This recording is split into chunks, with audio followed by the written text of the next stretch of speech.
There is a moment from March 12th, 2023, that anyone who watched it will not easily forget. Brendan Fraser walks onto the stage of the Dolby Theatre to accept the Oscar for Best Actor. His eyes are red. His voice barely holds. He looks at the statue and says, "So this is what the multiverse looks like." The standing ovation had started before he reached the microphone. He was not describing a career slump.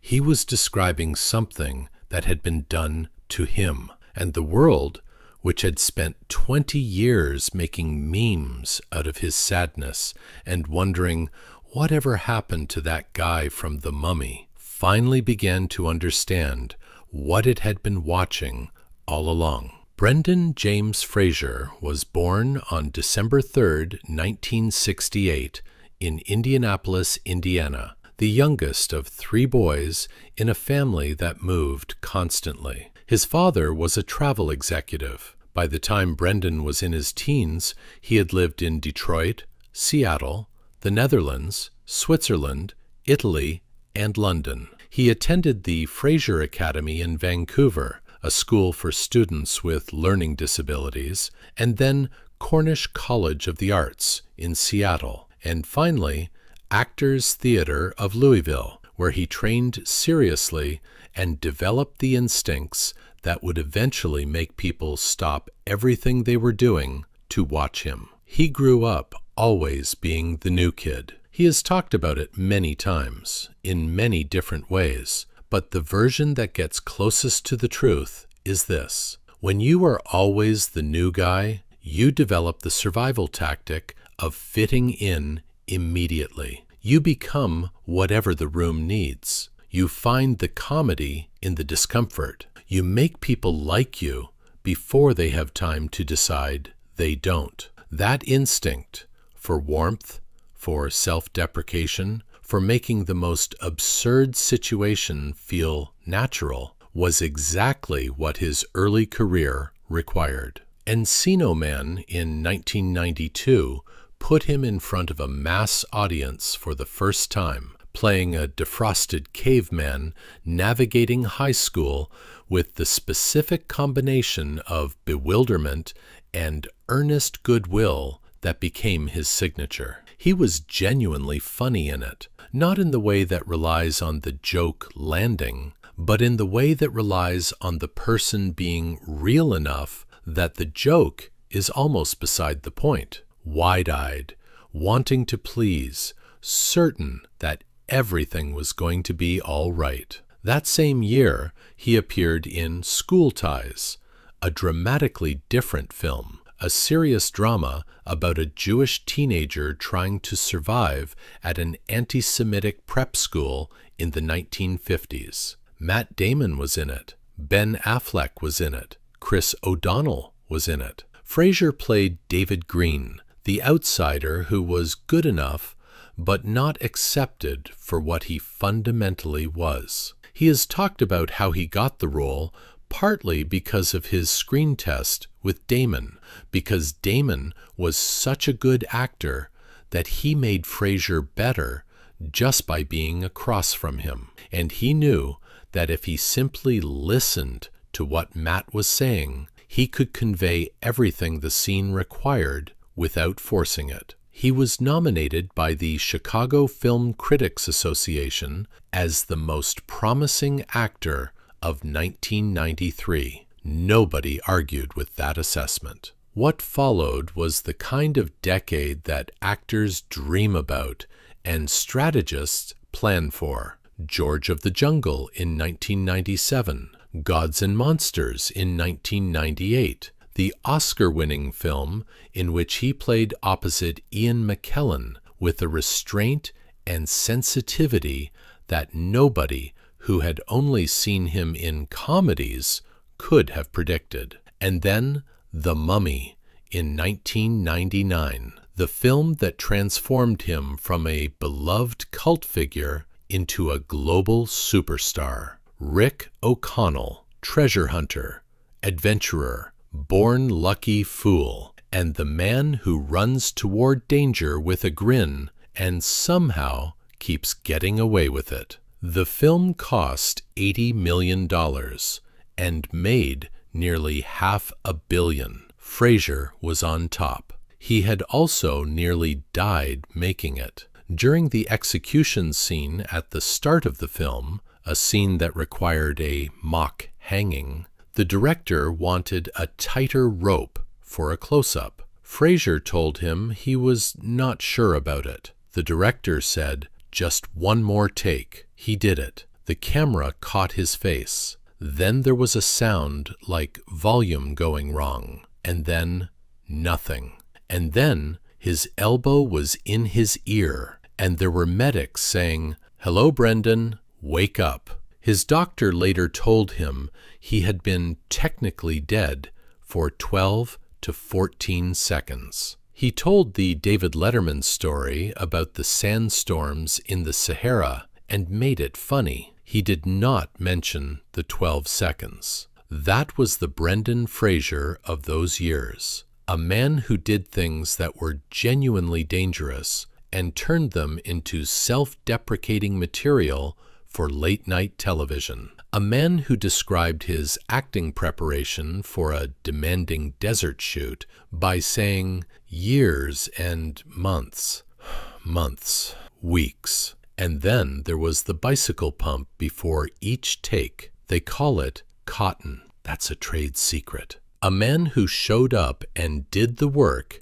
and made it look easy and never mentioned the cost. The cost, in the case of The Mummy and its sequels, was significant. He did the stunts. He rode his own camels. He ran in the desert heat. He fought.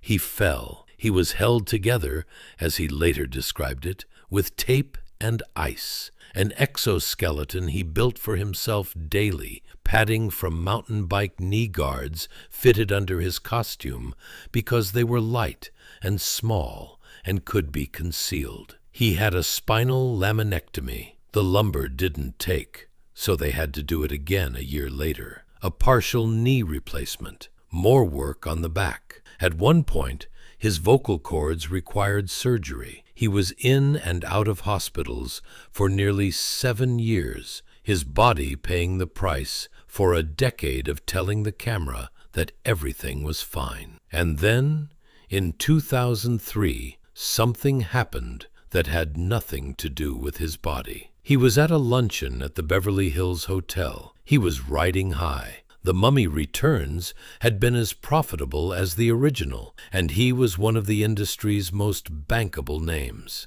He left the event and encountered Philip Burke, who was then the president of the Hollywood Foreign Press Association, the organization that ran the Golden Globes. They shook hands. What happened next, Fraser described years later to GQ in terms that were specific and devastating. Burke's left hand reached around, grabbed his behind, and a finger moved in a way that was not accidental. "I felt ill," Fraser said. "I felt like a little kid. I felt like there was a ball in my throat. I thought I was going to cry. I felt like someone had thrown invisible paint on me." He did not go to the police. He told his wife, Afton Smith, who he had married in 1998, and with whom he had 3 sons. He thought about telling the cops. He decided against it. He was afraid of what it would cost him, not in money,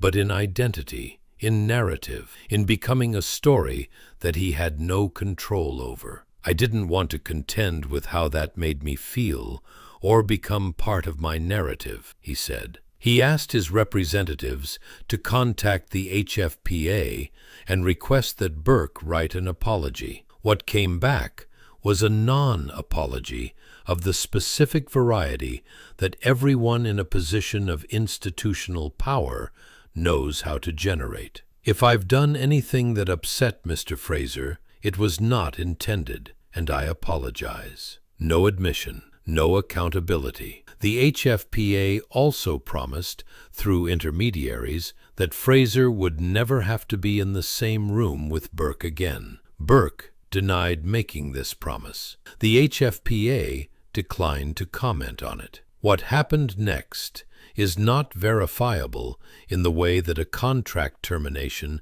or a studio memo is verifiable.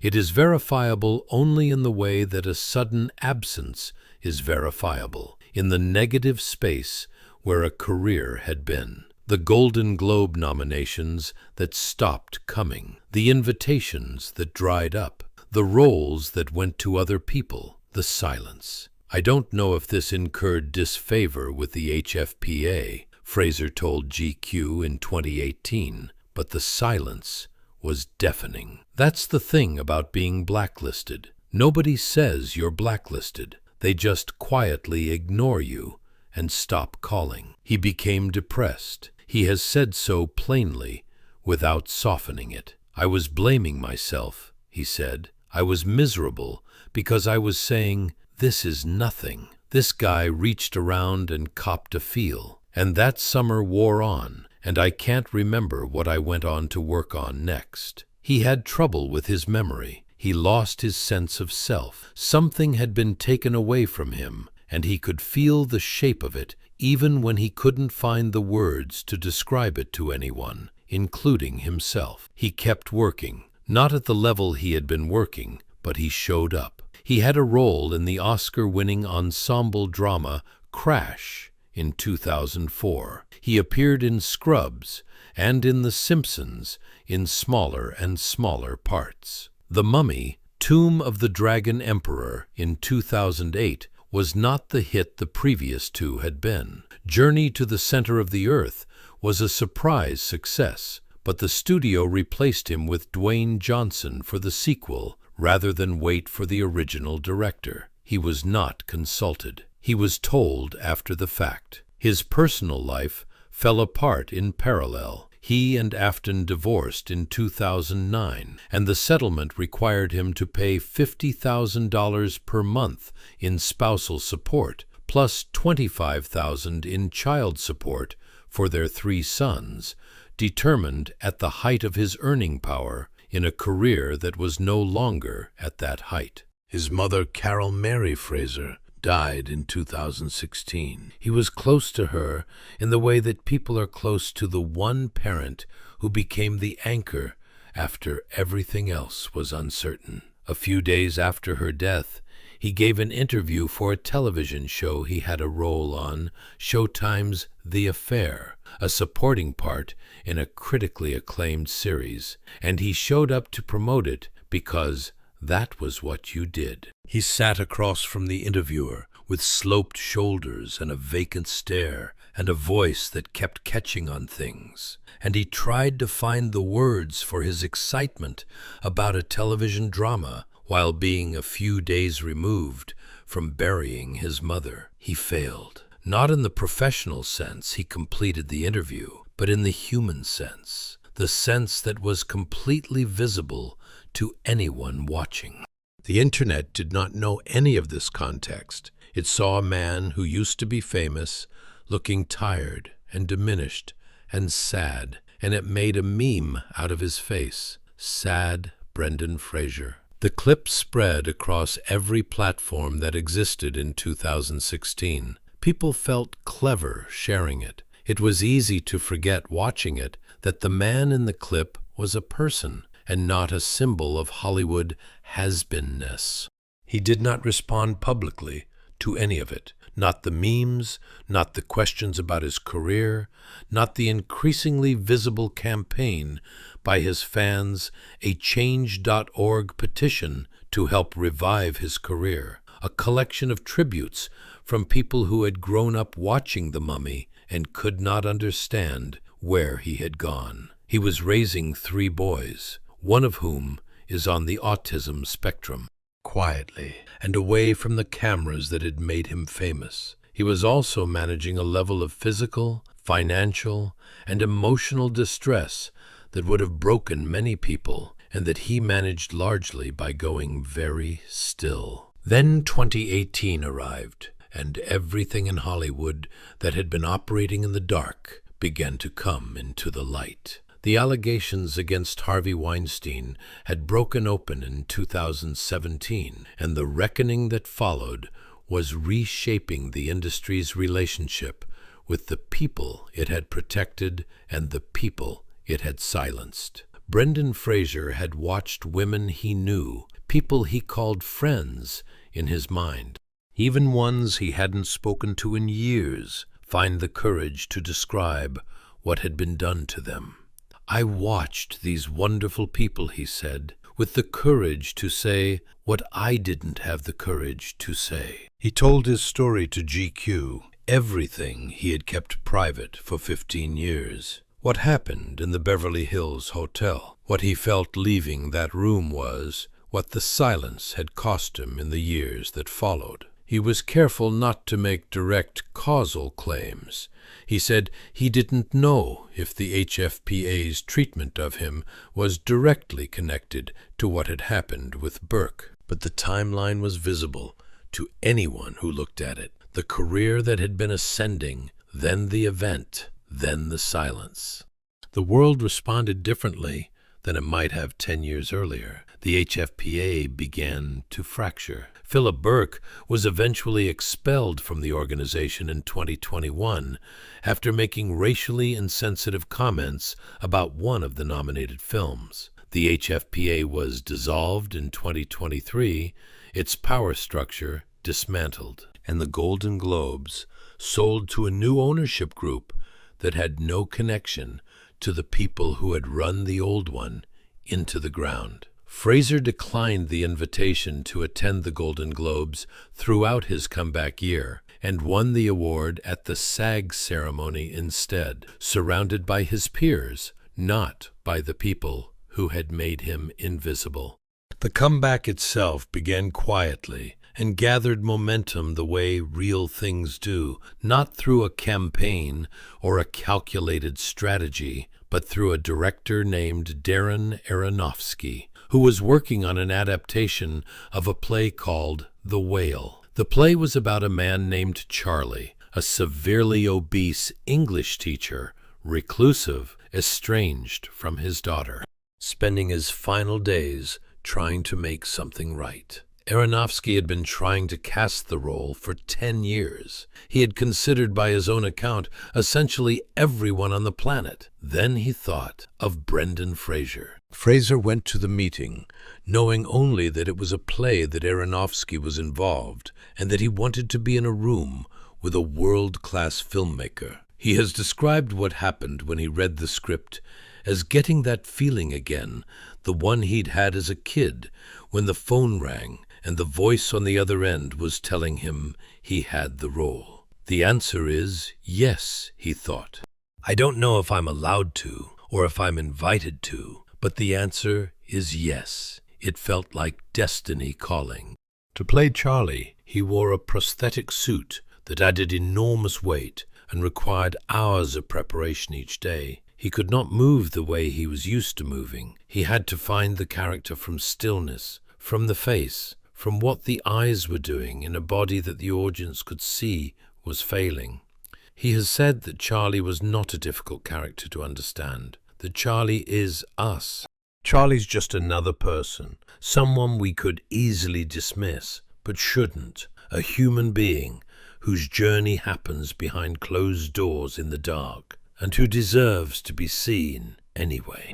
The Whale premiered at the Venice Film Festival in September 2022. The audience gave it a 6-minute standing ovation. Brendan Fraser stood on that stage in Venice and cried, and the 6 minutes felt like the room was paying a debt, not just applauding a film, but acknowledging something that had gone wrong and being quietly born for a very long time. This time, nobody made a meme about it. The context was impossible to miss. He went on to win the Screen Actors Guild Award, the Critics' Choice Award, the Satellite Award. He did not win the Golden Globe. Austin Butler won that, or the BAFTA. But he did not attend the Golden Globes, and that absence was its own kind of statement about what the award had been and what it was no longer allowed to be. On March 12, 2023, at the 95th Academy Awards, Halle Berry and Jessica Chastain announced his name. He walked to the stage. He said, "So this is what the multiverse looks like." He thanked A24. He thanked Darren Aronofsky for throwing him a creative lifeline and hauling him aboard. He said, "I started in this business 30 years ago, and things didn't come easily to me. But there was a facility that I didn't appreciate at the time until it stopped." He said, "It's been like a diving expedition on the bottom of the ocean, and the air on the line to the surface is on a launch, being watched over by some people in my life." He said the names of his sons. He cried. The room gave him another standing ovation. Careers go up and down on a valley and peak trajectory, he told Entertainment Weekly afterward, but I believe it's always in the ascendancy. I've never been that far away, is the short answer. Was I away? Or was everyone away from me? I'll give you the answer. It doesn't matter. It matters that he came back. It matters that he told the truth, and that the industry this time did not punish him for it. It matters that a man who nearly died during a mock hanging in the Moroccan desert, who survived surgeries on his spine and his knee and his vocal cords, who lost his marriage and his mother and spent years being the subject of jokes he had no way to contextualize for the people making them, found his way to a stage in Hollywood with a statue in his hand and said something true about what it costs to keep going when everything stops. He had been George of the Jungle. He had been Rick O'Connell. He had been the man in the exoskeleton built from tape and ice and mountain bike pads and quiet stubbornness. And then he was Charlie, the man in the apartment, the one we could easily dismiss, the one who deserved to be seen. And we finally, all of us, saw him. If this story moved you, please answer this question. Is there someone in your life who kept going long after anyone would have forgiven them for stopping? And did you ever tell them what that meant to you? Because sometimes people need to know while there is still time to hear it. We will see you in the next one.